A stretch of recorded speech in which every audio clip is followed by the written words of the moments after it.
E aí, segunda série, tudo bem? Espero que vocês estejam bem, estejam se cuidando.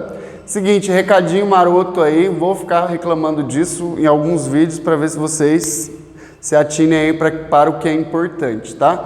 É importante ver todo o vídeo, é importante ler o texto da apostila, é importante buscar informações extras se for necessário, é importante discutir com os colegas, tirar dúvida com o professor ali pelo grupo de WhatsApp. Por quê? É assim que se aprende, tá? Vocês estão quase na reta final aí da vida escolar, da primeira, né? Da primeira fase aí da vida escolar, e vão daqui a pouco fazer o Enem, certo? E para isso vocês precisam adquirir conhecimentos. Lá vocês não vão ter internet para poder procurar a questão na internet para responder, vocês não vão chutar sem sofrer consequência. Qual consequência? Não passar, tá? Então, vocês vão ter que ter um conjunto de conhecimento que foi adquirido ao longo da vida escolar. Então, eu queria que vocês se atinassem um pouco para a importância de fazer esse trabalho. Estudar é chato, estudar às vezes é doloroso, né, cansativo, mas é necessário. Não é possível chegar a uma etapa nova sem viver a etapa atual. E a etapa atual é esse trabalho que vocês precisam fazer em casa, agora nesse momento, com a ajuda dos professores à distância, ok? Então, fica o recado aí. Bom, filosofia, mais uma aula de filosofia. Estamos aqui, vamos continuar o assunto do existencialismo. Eu trabalhei com vocês, a gente trabalhou o Sartre. E agora a gente vai falar sobre outra personagem, né, desse universo do existencialismo, que foi a companheira de Sartre, tá? Por que companheira? Eles foram casados, certo? E ela é uma autora importante, principalmente para o universo feminista, tá? Simone de Beauvoir nasceu em Paris, né, no ano de 1908 e morreu em 86, basicamente, se não me engano, uns 10 anos depois de Sartre, mas eu não tenho certeza. Ela nasceu em Paris, né, era primogênita de 2 irmãs, filha de um casal descendente de famílias tradicionais, porém decadentes. Então, o pai e a mãe vinham de famílias ricas que já não estavam tão ricas assim, né? E ainda tinha uma tradição religiosa. Ela estudou numa escola católica, para vocês terem ideia, né? Depois de passar no vestibular em matemática e filosofia, acabou por estudar matemática no Instituto Católico de Paris, né? E também foi estudar na Sorbonne. E lá conheceu Sartre, conheceu outros pensadores e foi então pensar esse universo do existencialismo, alguns princípios. Qual o princípio do existencialismo que nós aprendemos em Sartre? O princípio da liberdade, tá? O homem, a existência precede a essência, ou seja, eu, ser humano, escolho o que eu quero ser. O que é a essência? O que eu sou. O ser não nasce comigo, tá? Ele não me determina, eu não sou pré-determinado por nenhum tipo de ser. Eu passo a existir, né?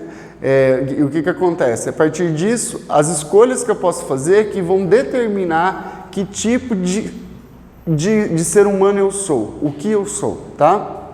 Então, a liberdade absoluta, a gente nasce, acontece no mundo, né? E aí depois é dotado de liberdade, racionalidade e pode escolher. Então, esses são os princípios que a Simone de Beauvoir também incorpora na sua filosofia. Só que os temas que ela vai trabalhar são os temas, do feminismo, do ser mulher, tá? Então, a gente vai ter aqui... Bom, os temas do feminismo, de ser mulher, a gente vai ter, são os temas básicos principais. Ela é lida até hoje, né, por conta disso, tá? Outra parte importante da vida dela, é mais no final da vida dela, ela vai se inquietar, outro tema, né, que ela vai trazer na filosofia dela, que é menos estudado, que é a ideia da relação do homem com a morte, que foi bem depois do Sartre morrer. Ela ficou pensando sobre as questões da morte e escreveu esse livro, A Cerimônia do Adeus, e escreveu outros. Ela escrevia também muitos romances, né? Ela e o Sartre não escreviam apenas livros filosóficos, né?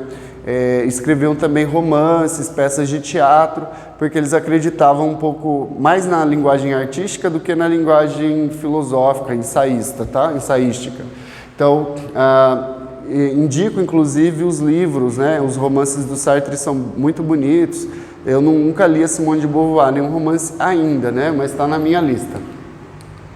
Bom, como eu estava falando, né, a Simone de Beauvoir, ela vai trazer os temas feministas a partir da noção de existencialismo, tá?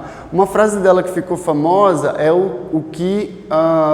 sobre ser mulher, né, que caiu no Enem e foi polêmico, que é a ideia do ninguém nasce mulher, torna-se mulher, né? E todo mundo falou que isso era ideologia de gênero, que ela queria dizer que qualquer pessoa podia se tornar mulher. Não tem nada a ver, tá?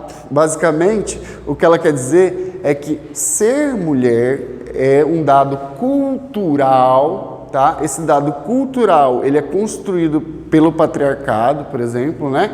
Ser mulher tem a ver no mundo ocidental com ocupar um lugar oprimido, por exemplo, né? Onde a mulher precisa obedecer, onde ela é inferior ao homem, onde ela não podia trabalhar, não podia votar, onde ela é subestimada na sua inteligência, e tem vários aspectos do patriarcado, tá? Então, o que ela está tentando denunciar aí?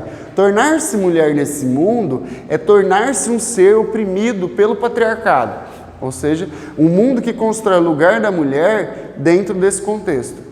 Bom, mais uma coisa para vocês entenderem essa relação de ser mulher. Por exemplo, uma mulher que nasce no Ocidente, ela é uma mulher que tem que cumprir certos papéis. Uma mulher que nasce, sei lá, que é esquimó e nasce lá no fim dos confins do mundo, lá numa comunidade esquimó. Ela ser mulher lá é diferente de ser mulher daqui. Eles vão ter outros hábitos. Para vocês terem ideia, os esquimós, por exemplo, quando chega a visita, eles oferecem para a visita, quando eles recebem, o que eles têm de melhor na casa deles. E isso inclui a mulher, tá? Por exemplo, então, são aspectos culturais diferentes, tá? Que vai caracterizar o ser mulher. Então, ser mulher não é a essência. Você não nasce sabendo qual o comprimento da saia, se você deve ou não se sentar assim ou assado, com quantos anos você deve se casar, se você deve ou não ter filhos, se você, sabe, você não nasce com isso, não é um dado da natureza. São elementos que a cultura vai te ensinando, tá? E aí, qual que é a nossa cultura? O feminismo vai fazer toda uma crítica da cultura, para mostrar que as mulheres que não pensam, ou seja, não agem de maneira livre, não optam por escolher que tipo de mulher quer ser, ela aceita ser a mulher que uma cultura adoecida e opressora incute nelas. Então você vai ser a mulher que a sociedade está dizendo que você deve ser, que é a obrigação, cumprir suas obrigações nesse papel social. A Simone de Beauvoir, com a perspectiva existencialista, vai trazer então o aspecto da liberdade.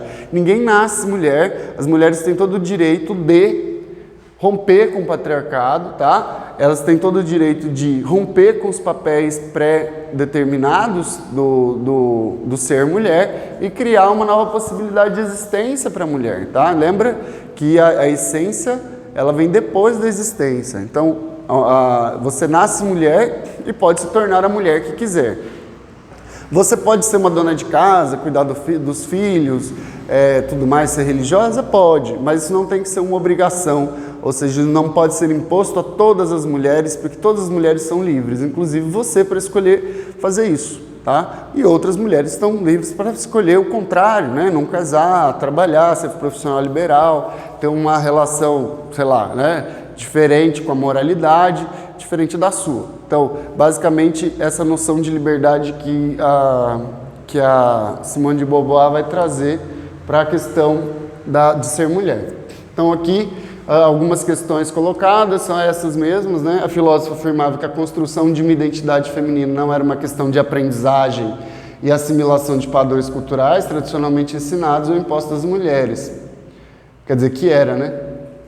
Associava essa construção à liberdade, afirmando que ela apenas poderia acontecer por intermédio de escolhas livremente realizadas pelas próprias mulheres. O que ela quer dizer aqui? Não é obrigatório, tá? A mulher, ela não precisa se tornar, né? Ela não precisa se tornar a mulher que a sociedade deseja. Como ela é existencialista, ela acha que todas as mulheres são livres. E se a mulher aceitou se colocar nesse papel e está reclamando, ela tem culpa porque ela escolheu livremente fazer isso, conscientemente ou não. Se você aceita uma imposição social e reclama depois, o problema é seu, a culpa é sua, porque você é livre. Lembra que o Sartre disse que estamos condenados à liberdade? Então, Qualquer caminho da vida ou qualquer lugar da vida que você ocupa aconteceu em decorrência de escolhas que você fez. E você fez essas escolhas livremente, tá? E é isso basicamente que ela vai dizer. Então não existe isso de dizer que a identidade feminina, ela acontece naturalmente, culturalmente. Ela está na cultura, ela imprime, né, vem com força para tentar moldar essa mulher, só que para Simone de Beauvoir as mulheres são livres, tá? E se elas precisam ter consciência dessa liberdade para dizer se aceitam ou não os padrões culturais tradicionais, que ela pode aceitar ou pode não aceitar, certo? Bom, esse é o livro mais importante dela, tá? Esse é o livro que até hoje os grupos feministas têm lido e trazem, onde traz a famosa frase que deu um problema, que é essa frase, ninguém nasce mulher, torna-se.